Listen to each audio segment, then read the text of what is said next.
Assalomu alaykum qadrli tomoshabinlari. Ko'pchilik uyimga, xo'jaligimga ishlatish uchun 7 ot kuchli motoblok olmoqchiman yoki bo'lmasa uka menda 7 ot kuchli motoblok bor.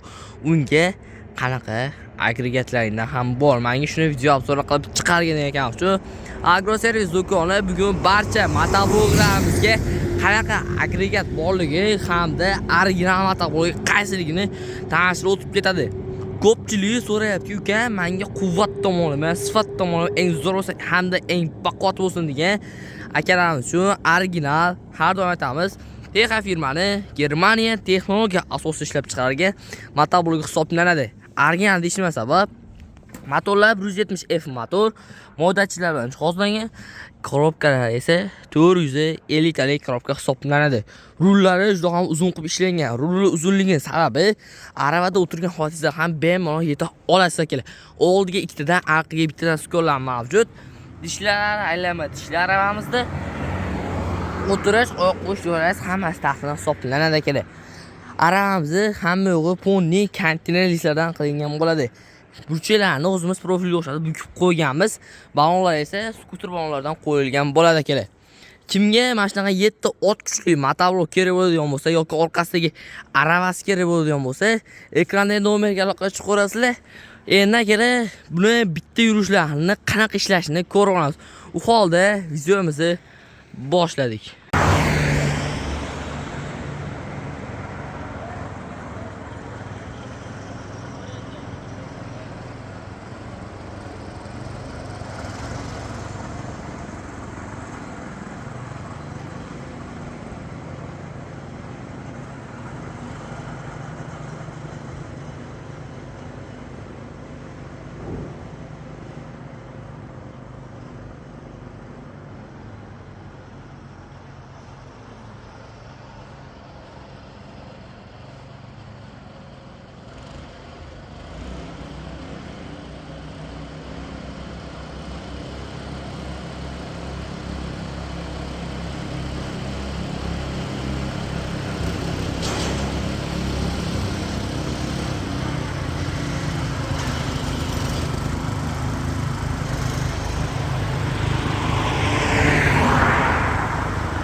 Ishlashini ko'rdan ishlashiga gap bo'lishi mumkin emas. Dishlasi aylanma dishlarida shu sababda brushlaringizda juda ham yaxshi tormozlar, ya'ni joyida, o'rnida bitta ushlab bera oladi akalar. Undan keyin esa xuddi mana shu motoblogimizga 1,5 tonnagacha yuk ko'taradigan arava ulangan holati. Dishlari bunda ham aylanma dishlar, o'tirish, oyoq qo'yish joyi listlardan mana shunday ochib qo'yilgan sababi mana shu bog'ning ichida loy yoki suv tegadigan bo'lsa, o'zi avtomatik tezda tushib ketadi. Hamma yo'g'i ponni profillardan bo'lgan narsa bo'ladi akalar. Hammasi oddiy svarka apparatda emas, kontashnikda svarka qilingan hisoblanadi. Buni balonlari mashina balon hisoblanadi hamda qanotga chiqib turib bir kishi bemalol sakrasa ham uncha tez sinib ketavermaydi. Chunki qanotda aytib o'tgandek, kontashnikda svarka qilingan. Ichlarini ko'rib qo'yasizlar, juda ham keng, bemalol 1,5 tonnagacha yuklarni solib tashishlar mumkin bo'ladi. Mana shu holatda ko'rishlar mumkin, uzunligiga chuqurligiga gap bo'lishi mumkin emas ekan. Xo'p, kimga mana shu 7 toshli Texa motoblok yoki aravasi kerak bo'ladigan bo'lsa, ekranda nomerlarni bor, aloqa qilib qo'yasizlar. Undan keyingisi 7 ot kuchli motoblokka karter apparati ulangan holati. Ko'pchiliklarimiz telefon yoki komment yozib qo'yishyapti, uka, meni kattakon bog'larim bor, bog'im ichida yaxshi yuradigan hamda uyimda xo'jalik ishlatish uchun yaxshi motoblok, orqasida aravasi bilan karter apparatlardan ham bormi deganga.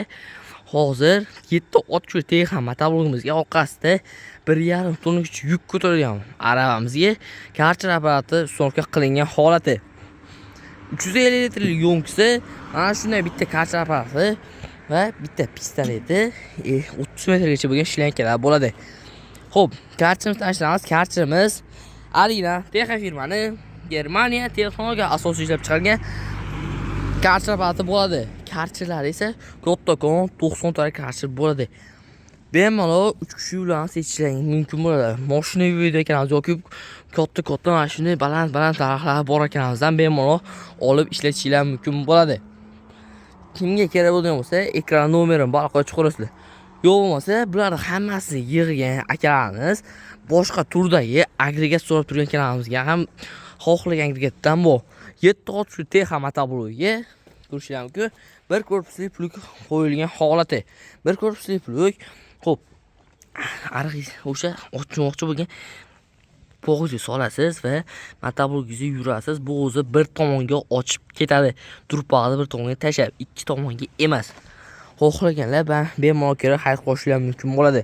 Yoki bo'lmasa, xohlaganlarga plug vazifasini, xohlaganlarga esa xohlaganlarga akat vazifasini barcha beradigan universal plugimiz. Xohlasangiz chap tomonga o'tadi, xohlasangiz o'ng tomonga ligrovka bo'ladi. Xohlang o'rtaga qolib agatlaringizdan oching. Bu tomondan turpoqni chap balon tomonga, o'ng balon tomonga o'rtaga qilib ishlatishingiz ham mumkin bo'laveradi akalar. Undan keyingisi 7 ot kuchli motoblogimiz TXga original agat ulangan varianti. Xo'p, xohlasangiz bundan ham bemalol o'sha holatda, xohlasangiz o'ng tomonga, xohlasangiz chap tomonga qilib ishlash mumkin. Mana shu joyda o'zida ko'rishinglar mumkin. Mana xohlagan tomonlaringga qilib ishlata olishlar mumkin bo'ladi. Kelib bemalol hamma ko'rsatayotgan narsamiz sotuvda bor. Kelib xarid qilib olishlar mumkin bo'ladi. Xo'p, 7 ot kuchli motoblokka agat ochadigan bo'ladi. Xo'p, siz kultivatsiya qilyapsiz, kultivatsiyani orqasidan sirasi mana shunday agatni olib ketmoqchi bo'lgan akalarimiz bemalol kelib xarid qilib olishlar mumkin bo'ladi. Undan keyingi 7 ot kuchli TX motoblogga kichikroq agat qo'yilgan holati. Ko'pchilik aytayapti, "Ukam, yozda men kartoshkalarni bu katta-katta dalalarga ekaman. Menga kartoshka kapatilda ham bormadi ekan shu." Xuddi o'sha motoblog TX motoblogimizga kartoshka kapatil ulangan holati. Buni sifatligi hisoblanadi kerak. Bemalol kelib pullar ishlatishlar mumkin bo'ladi olib. Hamma ko'rsatgan narsa albatta sotuvda bor. Kimga kerak bo'ladigan bo'lsa, ekran pastda nomerlarni qoldirib qo'ydim, aloqaga chiqarasizlar. Ukam, menga temir balon hamda chizillarni ham bormi degansiz. Kattakon shirokli temir balonlarimiz hamda uning orqasida esa 50, 60, 70, 80 agatlarga ligrovka bo'ladigan chizilimiz bo'ladi kerak. Bu chizilimizni xohlasangiz tepaga pastga ligrovkalar ham mavjud bo'ladi, ko'rishlar mumkin. Temir balonni o'zini so'ragan ekanlar uchun temir balonni o'zlaridan ham ko'p qo'yganmiz, ko'rishlar mumkin. Yaxshi temir balonlardan bo'ladi. Temir balonlarimiz narxi 800 ming so'mdan boshlab 1 500 minggacha har xil modeli bor. Undan keyingi 7 ot kuchli TX motoblogimizga o'zini komplektda chiqadigan, hammasi chiqadigan narsasi 4 qatordan 8 qator yoki 3 qator 6 qator bo'lgan pichoqlar bo'ladi. Buni hozirlarga nimaga aytdim? 4 qator yoki 3 qator bo'ladi. Bu ko'rib turgan motobloglarning 7 ot kuchli TX motoblogi korobkalari 450 talik bo'ladi. Undan keyingi 7 ot kuchli xuddi TX motoblogi, lekin bunda 350 talik hisoblanadi. Undan keyingi ko'rib turgan 7 ot kuchli TX motobloganga 250 talik reaktor hisoblanadi. Undan keyingisi esa 150 talik korobka qo'yilgan hisoblanadi akalar. Shu sababga komplektdagi pichoqlarga qarab narx-navolar o'zgarib o'ynab ketaveradi akalar. E'tiborlaringiz uchun rahmat. Joninglar sog' bo'lsin. Videomiz manfaatli va foydali bo'lgan bo'lsa, do'stlarga ham ulashib qo'yamiz. Keyingi videoni o'tkazmaslik uchun pastda obuna tugmasini bosib qo'yamiz akalar. Bundan keyingi sizga qiziqarli bo'ladigan yoki ishlashlarni, yuk tortishlarni ko'rmoqchi bo'lsangiz, bemalol kommentga yozib qo'yishingiz mumkin bo'ladi. E'tiborlaringiz uchun rahmat. Joninglar sog' bo'lsin.